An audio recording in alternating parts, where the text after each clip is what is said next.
now we're going to focus on the food and on the table and what are the things, how Ayurveda looks at what we eat to be able to know whenever you look at something, it's good for me or it's not.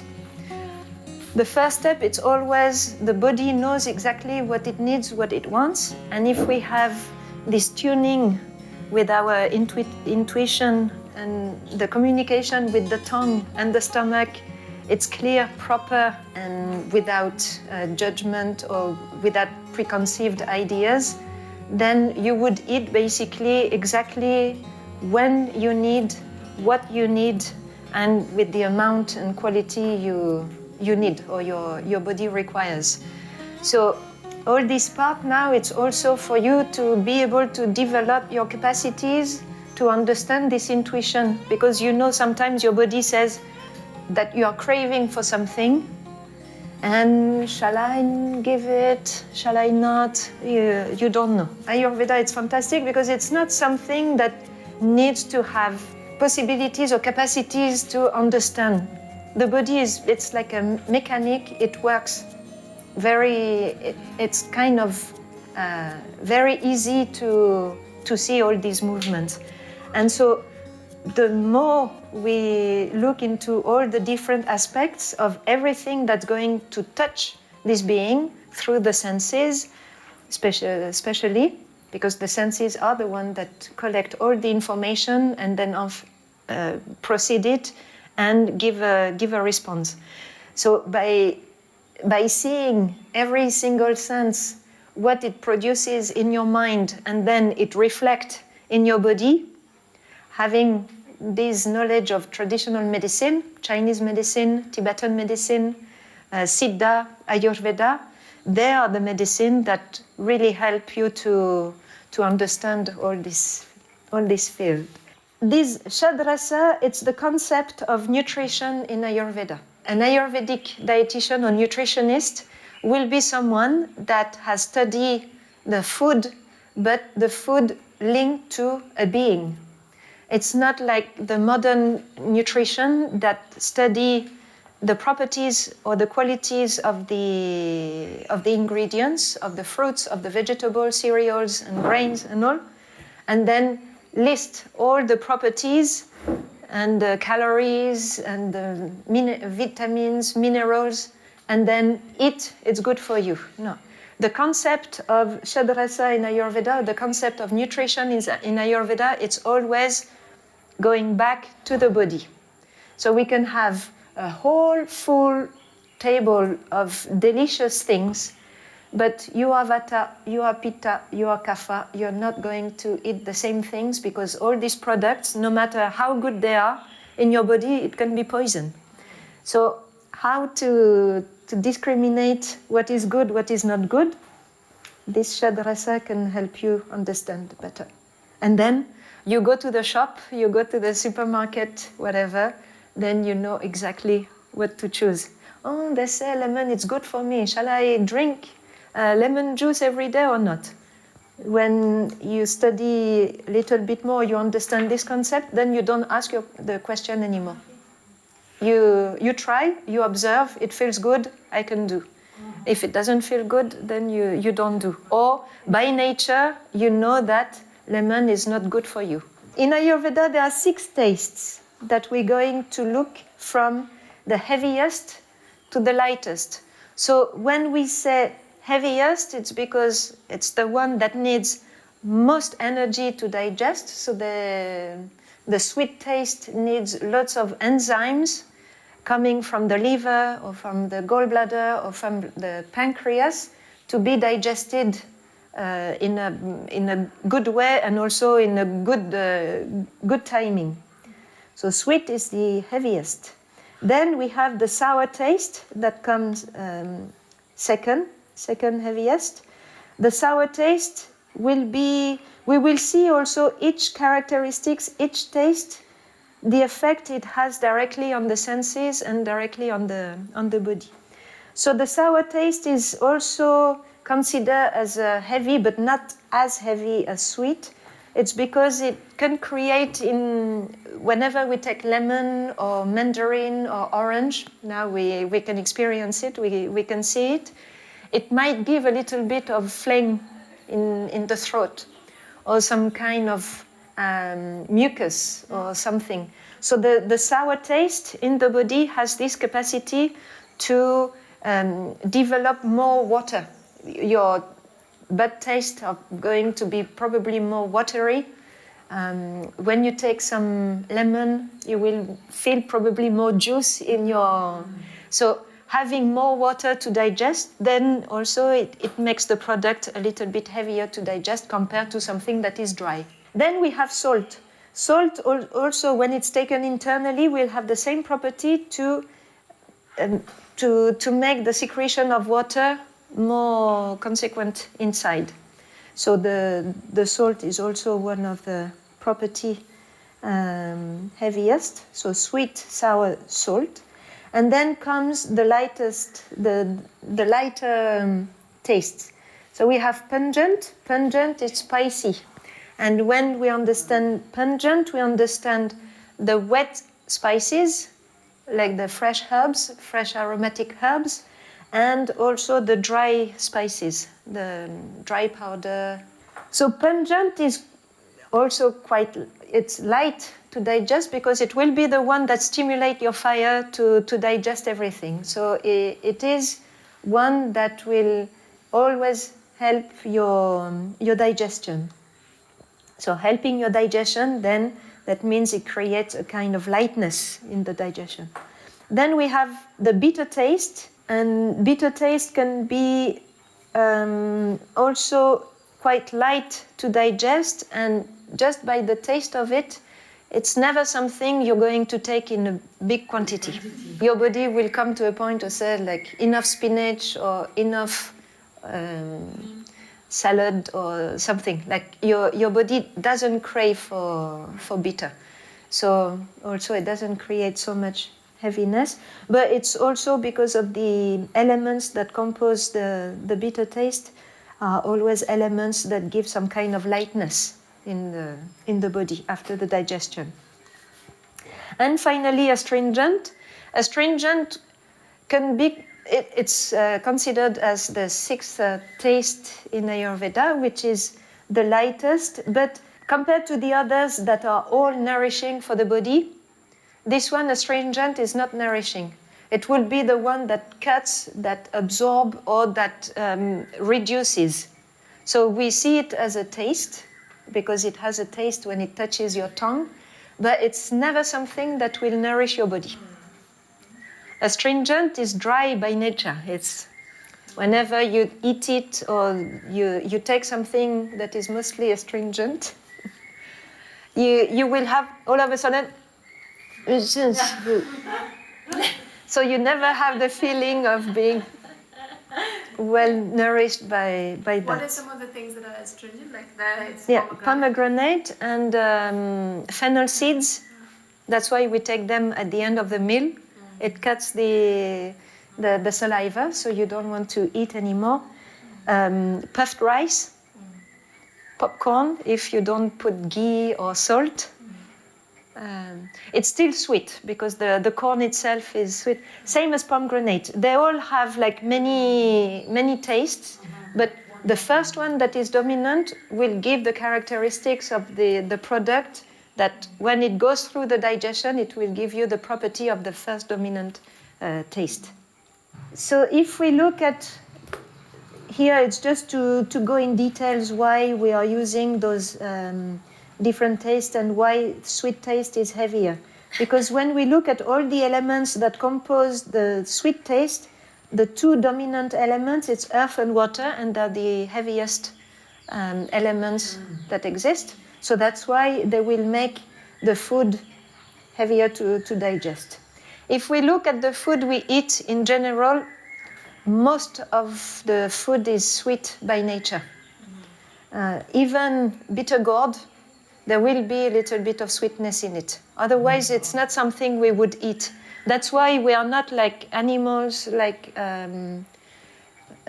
just eating grass or whatever, because the grass has lots of astringent property, so we wouldn't be eating so much, depending on what grass. But like generally speaking, the grass can have this astringent taste. That's why you see most of the animals grazing, waiting, grazing, waiting, grazing, and then they spend time to reprocess. It's because of this astringent property.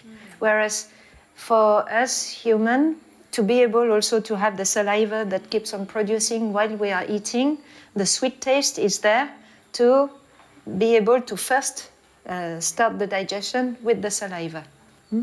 So all our food already is sweet. Adding more sweet to our sweet food, it's already increasing what the body needs. Honey is astringent by nature, but it's also sweet. So that's why it's the one that is considered okay whenever there is overweight, diabetes, or problem with triglycerides or pancreas. Honey is tolerated, the others not at all. Then sour has earth and fire, and that's why we will see how the taste affect our energy or our body. So the fire here for the sourness is the one that keeps us alive or gives us a little sense of like when you smell a lemon, you feel rejuvenated or awake, or so it's because of the fire element. Then salt. Salt has the main as water and fire. Water because it helps the secretion of water, and fire because also like the appetizers we saw, any appetizers we can take to ignite the fire, it's to take a little bit of lemon with a little bit of salt. And that's this fire here that after taking this, after 10 minutes, you will feel that now your appetite is ready to eat. And it's also because the enzymes in the stomach are enzymes that need to be secreted with the contact of something that produces water. That's why we will give lemon and salt, because then we will have both the fire, but we know that lemon creates more viscosity or more secretion of water, and salt also. Pungent, made of fire and air. That's why as soon as you take something spicy, you feel the fire in your cheek, you feel the fire in your nose, in your stomach, all along the esophagus. And bitter taste is made of ether and air.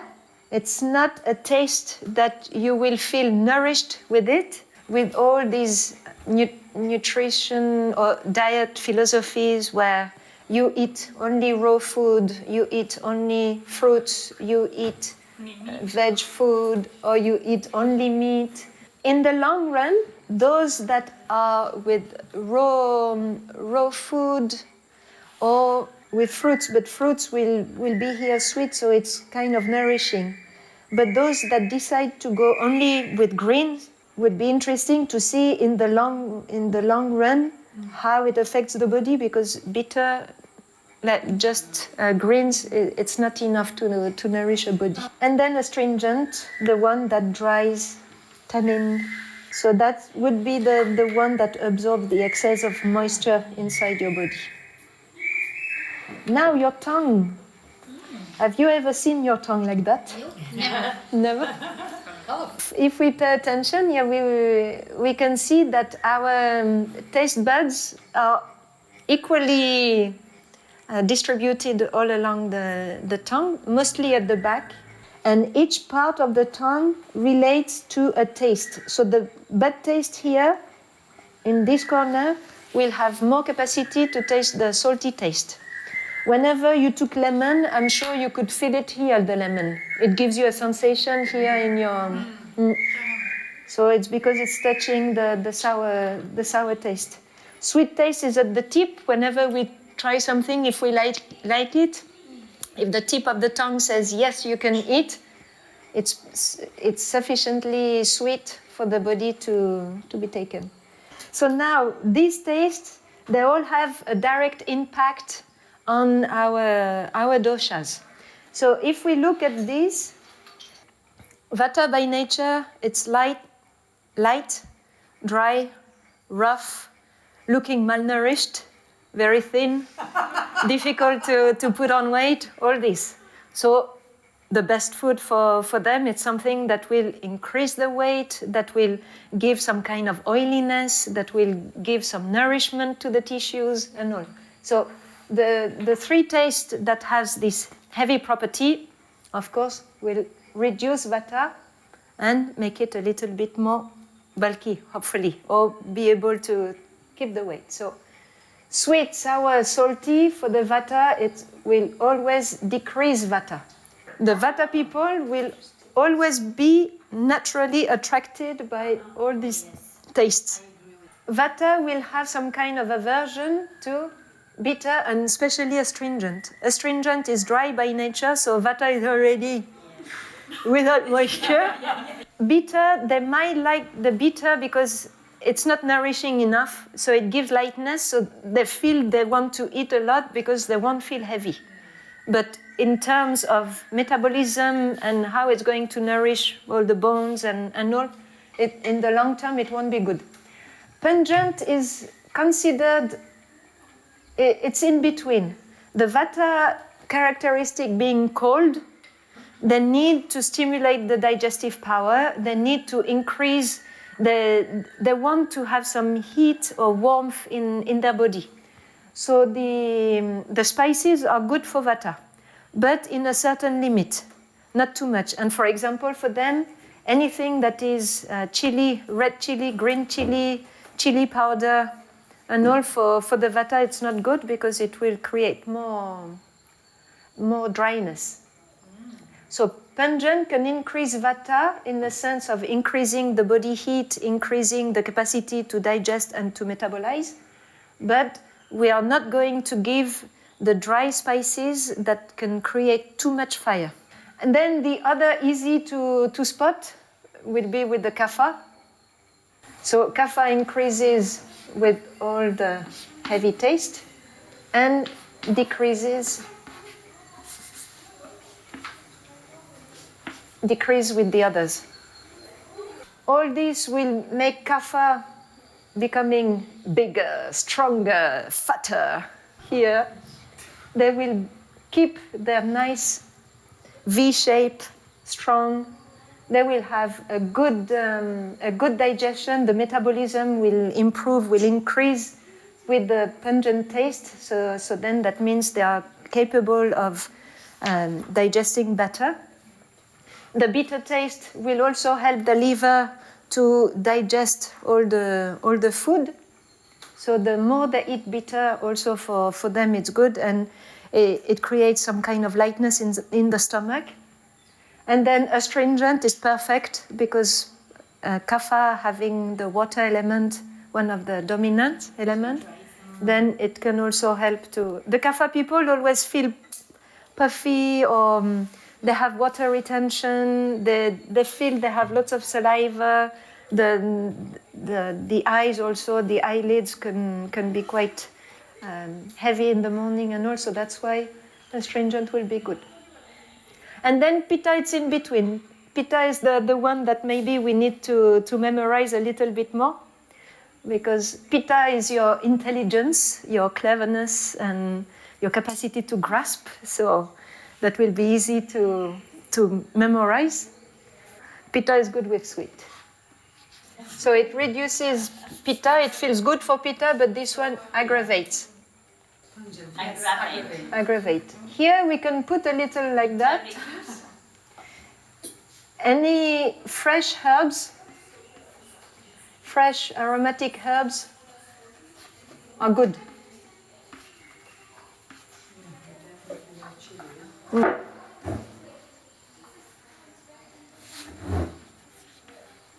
But no chili. So they will go for parsley, they will go for coriander. Yeah, all these are much better. Bitter, it's good for... Bitter taste is good for the liver. So then Pitta also needs to help and support the liver. And astringent will also help Pitta in case of there is the water element of Pitta doesn't allow the digestion. The flame of digestion is not strong enough because the water element makes a small flame. The small flame can create fermentation. Fermentation creates some kind of acidity. So astringent is good to absorb this excess of water. So now we're going to see whatever goes down from your mouth all the way out, the other side. All the food you eat will always go through 4 stages of digestion. You will probably not be so much aware of what's going on. It's only when it's not balanced, then you can have symptoms linked to this digestion that is not correct. So first, whenever we look at the food or we taste the food, we try to guess what are the tastes in the food, which one is dominant. And if you keep it long enough in your mouth, you're probably going to find a second taste and a third taste, and why not 3 or 4 more tastes in it. One of the fruits that have 5 tastes, only 1 taste is missing, and that's why it's so good and has lots of properties for all the people and for many conditions. And amla. Amla, if you keep it long enough in your mouth, it becomes sweet, it becomes astringent. So when you eat normally, you don't want to chew for too long on the amla because the first taste is sour and it doesn't feel so good. But keep it for a long time in the mouth, chew on it, and you will see that it's very refreshing because then the sweet taste comes and lots of water comes. Now, whenever you eat your food, spend time and observe all the different tastes that come.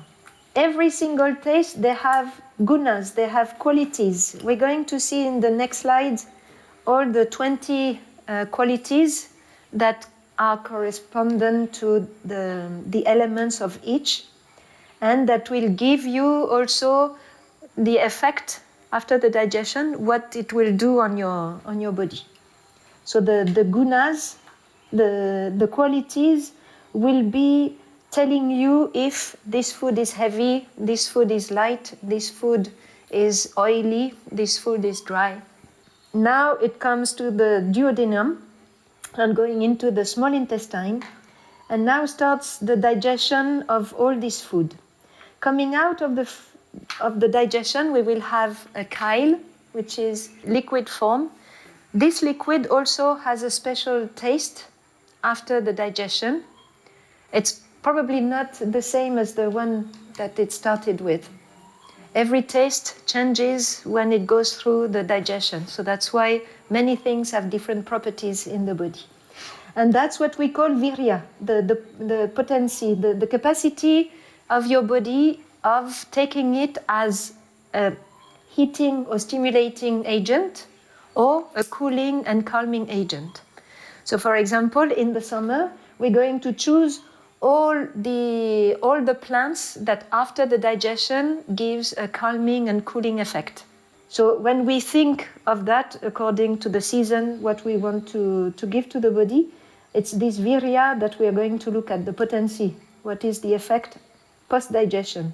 Stimulating or calming? And then the post-digestive taste, the vipaka, will tell you if what you eat going to be nourishing or what you eat it's going to be reducing. So you want to increase weight, you're going to take food that have post-digestive taste that remain sweet, because then it's going to increase your body mass.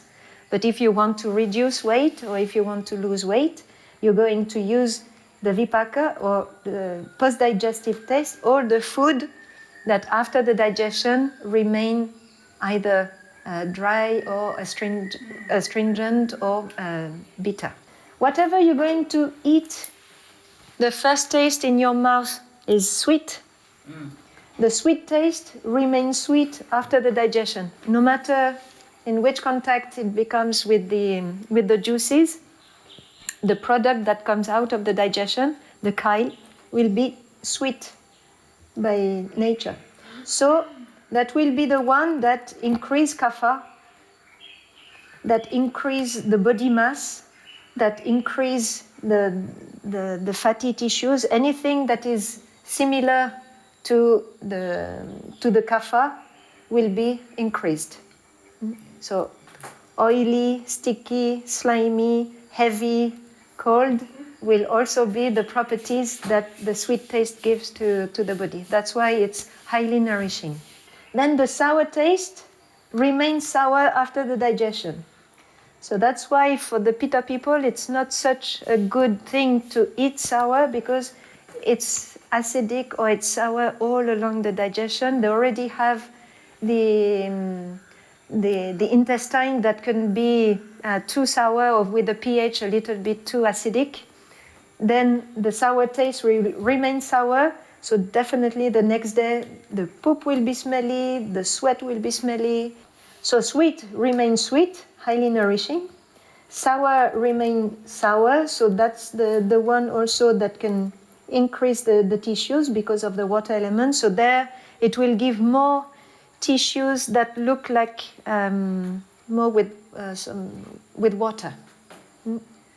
People who have dry skin, that needs a little bit more water or to keep the water inside, then they will do good also with this kind of taste. And that's why for the Vata it's very good because it helps the skin to keep a little bit of thickness and moisture.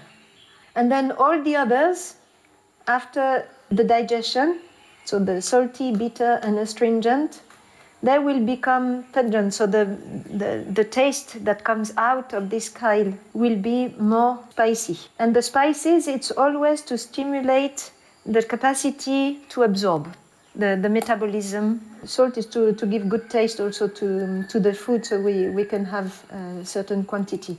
But pungent, bitter and astringent, they will be the one that when you feel your digestive capacity is low, or you have problem to assimilate the food, or you're not keeping the weight, it's difficult to increase weight, then you stimulate with this kind of food also to have something that makes your metabolism all the way to the cells able to absorb the food.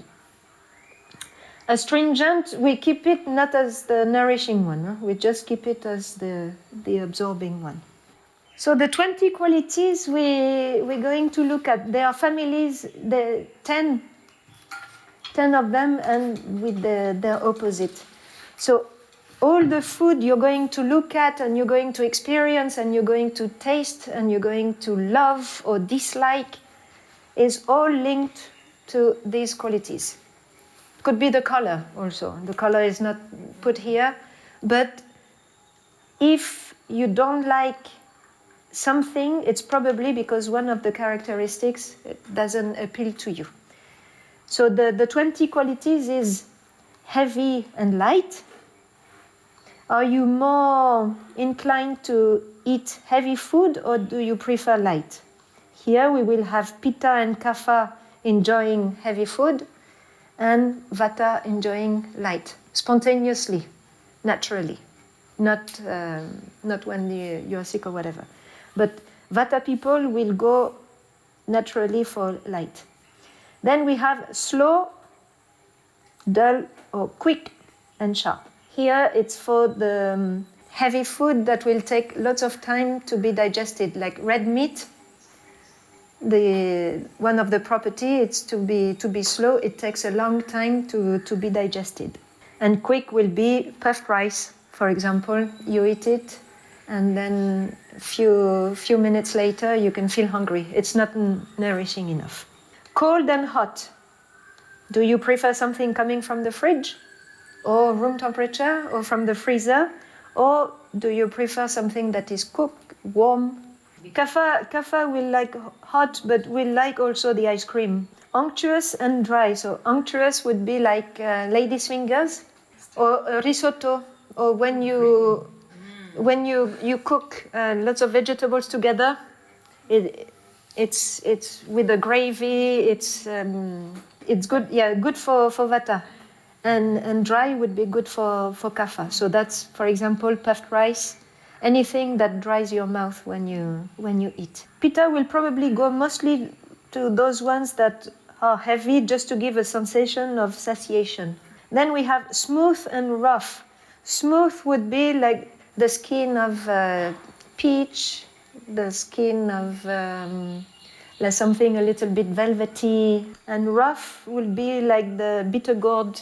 Vata is rough. Ah, it's rough? Yeah, Vata is rough by nature, so Vata will do good with smooth. Ah, yeah. Solid and liquid. So solid would be like a potato. Anything that samosa, potato, like something with dough, like bread. And liquid with any soup, water-based. Then we have soft and hard. So between cooked corn and uncooked, for example. Which one do you prefer? Do you prefer cooked food or raw food? There's also a liking depending on you like the crunchiness or crispy and all, and some other people, they don't care. It can be cooked, it can be soggy, it doesn't matter. Then we have stable and mobile. So food that is stable, unless it's poison and your body doesn't want it and try to push it, like in case of indigestion, you eat something that, it's been spoiled or whatever, it would be solid in your stomach, it won't move. Your body will try to get rid of. Subtle and gross. So subtle would be all the food, you take the prana of the food. You don't eat anymore the food, you just take the prana, the energy, the subtle part or subtle element of the property. Or gross, it's the form itself. Clear and slimy. So clear would be that it doesn't have any oiliness, any greasiness, or like any aqueous property. Like clear would be a glass of water. You see through.